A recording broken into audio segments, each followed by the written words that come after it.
కాకాలోకంకి స్వాగతం. ఈ కంటెంట్ మీకు నచ్చినట్టయితే లైక్ చేయండి, మీ బంధుమిత్రులకి షేర్ చేయండి. ఇప్పటి వరకు సబ్స్క్రైబ్ చేసుకోకపోతే సబ్స్క్రైబ్ బటన్ని నొక్కండి, అదేవిధంగా బెల్ ఐకాన్ని కూడా తప్పనిసరిగా నొక్కండి. జై హింద్ మిత్రులారా.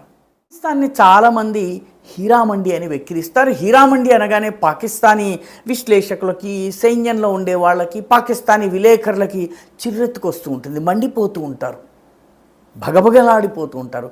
కారణం ఏంటి? హీరామండి అనేది లాహోర్, పాకిస్తాన్లోని అతిపెద్ద పట్టణమైనటువంటి లాహోర్లో ఉన్నటువంటి అతిపెద్ద వేశ్యావాటిక. శరీరాన్ని అమ్ముకుని బ్రతికే వాళ్ళు ఎంత ధర దొరికితే అంత ధరకి వ్యాపారం చేసుకునే, దేహ వ్యాపారం చేసుకునేటటువంటి వాళ్ళు ఉండేటటువంటి రెడ్ లైట్ ఏరియా.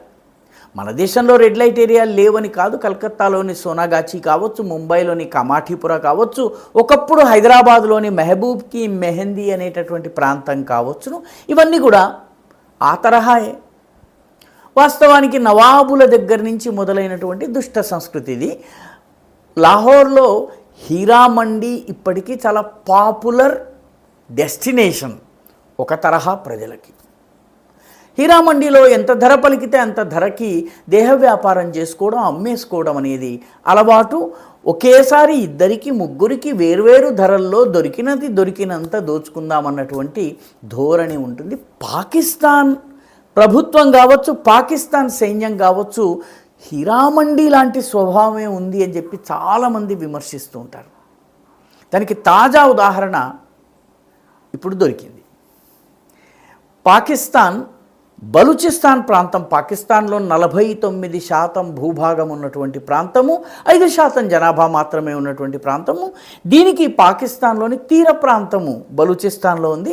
ఈ తీర ప్రాంతంలో ఉన్నటువంటి గ్వాదర్ని చైనాకి అమ్మేసుకుంది.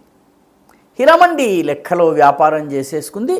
చైనాకి ఎంతో కొంతకు అమ్మేసింది. ఎన్ని యువాన్సో ఎన్ని డాలర్సో లెక్క తెలియదు, కానీ గ్వాదర్ని ఒక అంతర్జాతీయ స్థాయి నౌకా పోర్ట్గా, నౌకా రేవుగా, ఓడరేవుగా మార్చారు. అక్కడే ఒక ఇంటర్నేషనల్ లెవెల్ ఎయిర్పోర్ట్ని కూడా నిర్మించారు. పూర్తిగా చైనా వాళ్లకు మాత్రమే ప్రవేశం ఉండే ఏరియాస్ ఉన్నాయి. అక్కడి నుంచి నేరుగా China Pakistan economic corridor, Sindh, Punjab, Balochistan ఇవన్నీ దాటిన తర్వాత పాకాక్రమిత కశ్మీర్లో ఉన్నటువంటి ఖుంజరా పాస్ మీదుగా చైనాలో ఉన్నటువంటి కాశ్మీర్కి వెళ్తుంది.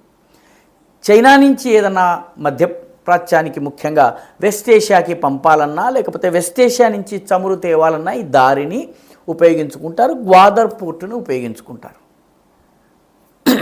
అయితే హీరామండి స్వభావం ఎంత దొరికితే అంత దండుకోవడం కాబట్టి హీరామండి అదే బలూచిస్తాన్లోని అదే సముద్ర తీరాలలో ఒక తీరాన్ని అమెరికాకు కూడా అమ్మేసింది. ఇప్పుడు తాజాగా అమెరికాకి పస్ని అనేటటువంటి తీర ప్రాంతంలో ఉన్నటువంటి ఓడరేవుని అమ్మేసింది. అమెరికా, నువ్వు డెవలప్ చేసుకో, నీకు కావలసినటువంటి ఫెసిలిటీస్ క్రియేట్ చేసుకో, $1.2 బిలియన్ ఖర్చు చేసి ఇన్ఫ్రాస్ట్రక్చర్ బిల్డ్ చేసుకో, మాకేమీ అభ్యంతరం లేదు, దీని ద్వారా నువ్వు వ్యాపారం చేసుకో. బలూచిస్తాన్లో ఉన్నటువంటి క్రిటికల్ మినరల్స్, చాలా విలువైనటువంటి ఖనిజ పదార్థాలు ఏవైతే ఉన్నాయో వాటిని తీసుకెళ్ళిపో. ఈ విలువైన ఖనిజ పదార్థాలని చైనాకి కూడా అమ్మజూపారు.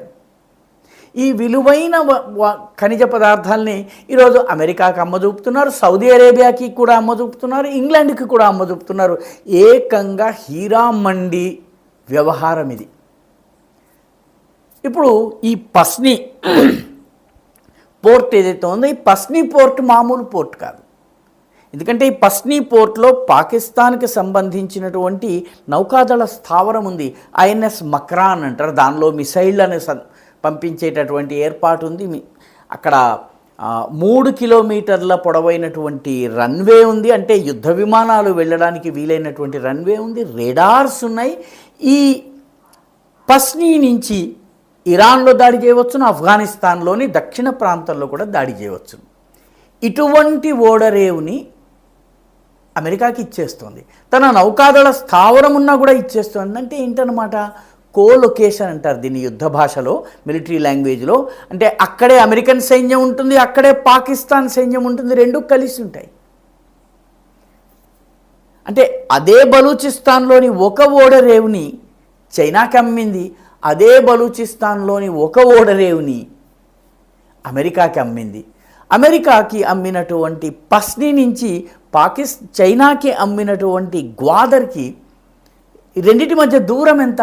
70 కిలోమీటర్లు.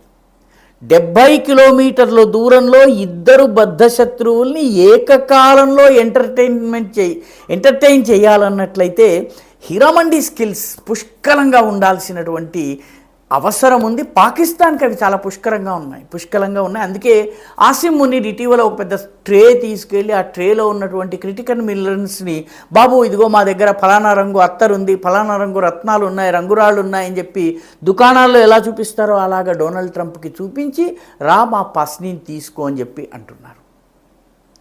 తమాషా ఏంటంటే గ్వాదర్కి 70 కిలోమీటర్ల దూరంలో పస్నీ నుంచి 100 కిలోమీటర్లు అంటే గ్వాదర్కి 30 కిలోమీటర్ల దూరంలో ఇరాన్కి చెందినటువంటి చబహార్ పోర్ట్ ఉంది. ఈ చబహార్ పోర్టు ఇరాన్ భారత సంయుక్త నిర్మాణంలో ఏర్పాటవుతున్నటువంటి రేవు. అంటే ఒకవైపు ఈ రెండు దేశాలు చబహార్ మీద రేపు ఇరాన్ పైన యుద్ధం చేస్తే దాడి చేసే అవకాశం ఉంది. అంటే భారత్ని టార్గెట్ చేయవచ్చును. పస్నీ పోర్ట్ ద్వారా అమెరికాకి అరేబియా సముద్ర జలాల్లో ప్రవేశం రావచ్చును. ఎందుకంటే ఇప్పటికే ఈ వెస్ట్ ఏషియాలో ఉన్నటువంటి బాబెల్ మాండెబ్ కావచ్చును, గల్ఫ్ ఆఫ్ ఆడెన్ కావచ్చును, స్ట్రెయిట్ ఆఫ్ హార్ముజ్ కావచ్చును, జిబోటీలో, ఖతార్లో, బహ్రెయిన్లో, సౌదీలో అమెరికాకి స్థావరాలు ఉన్నాయి. అమెరికాకి ఇప్పుడు అరేబియా సముద్ర జలాల్లో స్థావరం కావాలి. మన హీరామండి పాకిస్తాన్ అమ్మకానికి సిద్ధంగా ఉంది. తన రేవుని అమ్మేసేసింది. దీనిలో అనేక విషయాలు చెప్తోంది. కానీ పాకిస్తాన్ మౌలికంగా అమెరికాకి అమ్ముతున్నది ఏంటంటే మా బలూచిస్తాన్లో ఉన్న క్రిటికల్ మినరల్స్ దోచుకో. ఇదివరకు వీటినే చైనాకి అమ్మింది. ముఖ్యంగా కాపర్, యాంటిమోనీ, నియోడిమినం అనేటటువంటి ఈ 3 క్రిటికల్ మినరల్స్ ఏవైతున్నాయో వీటిని తీసుకెళ్ళమని చెప్పి, అంటే బలూచిస్తాన్లోంచి తీసుకెళ్ళండి, పస్నీ రేవుకి తీసుకుని రండి, అక్కడి నుంచి మీరు తీసుకువెళ్ళిపోవచ్చు. ఇందులో ఈ యాంటిమోనీ అనేది మిసైళ్ళ తయారీలో కావచ్చును, లేకపోతే డ్రోన్ల తయారీలో కావచ్చును. డ్రోన్ల వ్యతిరేక సిస్టమ్స్ ఏవైతే ఉన్నాయో, వెపన్ సిస్టమ్స్ ఏవైతే ఉన్నాయో వాటి యొక్క డెవలప్మెంట్లో కానీ యాంటిమోనీకి చాలా కీలక పాత్ర ఉంది. కాపర్ రానున్న రోజుల్లో కాపర్ ఎకానమీ చాలా కీలకం కాబోతోంది. ప్రస్తుతం కాపర్ ఎకానమీలో చైనా డామినేషన్ ఉంది. దానిని అడ్డుకునేందుకు అమెరికా ప్రయత్నం చేస్తుంది. కాబట్టి అమెరికాకు కావాల్సింది, అమెరికాకి అదేదో సినిమాలో జిల్ జిల్ జిగేల్ రాణి ఏ రకంగానైతే చేసిందో, ఈ పాకిస్తాన్ అనే జిల్ జిగేల్ రాణి ఒకే సమయంలో అటు మనసేమో మునసబ్కి ఇచ్చేసింది, ఇంకేదో కరణానికి ఇచ్చేసింది అన్నట్టుగా 2 కీలకమైన 70 కిలోమీటర్ల దూరంలో ఉన్న ఓడరేవుల్ని 2 బద్ధశత్రువులకి అమ్మేసింది. ప్రయోజనం ఏమిటి? ఆర్థికంగా వాళ్ళు జారబిడిచేటటువంటి కొన్ని కుక్క బిస్కెట్లు, అంతకుమించి పాకిస్తాన్కి వచ్చేది ఏమీ లేదు. ఇది దీన్ని అమ్మేసుకుంటుంది, గ్వాదర్ని ఇటు పస్నీని అమ్మేసుకుంటుంది.